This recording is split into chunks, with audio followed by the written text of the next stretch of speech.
Зогсоолын ашиглалт болон хэрэглээ хэрэгцээг нэмэгдүүлэх дижитал шийдэл U-Parking-ийн үүсгэн байгуулагч Ади байна.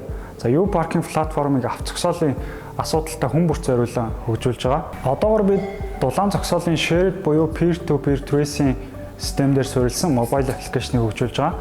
За энэ аппликейшн нэг талаасаа болохоор авто зогсоол эзэмшигч өөрийнхөө зогсоолын сул цагийг бүртгүүлэн тогтмол нэмэлт орлого олох, харин жолооч хаанч хизээч өөртөө тохирох зогсоолыг түрээслэх хайх боломжийг олох аппликейшн гэж энгийнээр ойлгож болно. Хүмүүс дулаан зогсоол худалдаж авахдаа маш их үн цэнийг нь мэдэрдэг ч гэсэн түүнээс хойш төдийлөн үн цэнийг нь мэдэрч чаддгүй.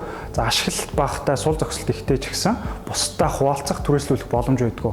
Харин зогсоол түрээслэгч талдаа болохоор маш их хэрэлт үүсдэг ч гэсэн тухай бүр хангаж чаддгүй.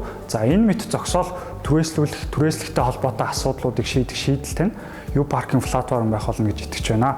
За авто зогсоолын асуудал нь хүрэлцээнээсээ бус зөв менежмент төвөөсөө болж үүсдэг. Тиймээс U-Parking платформыг авто зогсоолын хүрэлцээг нэмэгдүүлэх боломж, цаашид авто зогсоолын төлөвлөлтийг нэмэгдүүлэх ач холбогдолтой төсөл гэж харж хөгжүүлж байна. За аливаа зүйлийн амжилт нь өнөөдрөөр биш өчигдрөөр хэмжигддэг. Тийм болохоор та бүхэн бидэнд итгэж бидний хөгжүүлэлтийн үе шат болгонтой хамт байж U-Parking-ийн маргаашийг хамтдаа бүтээлцээрэй.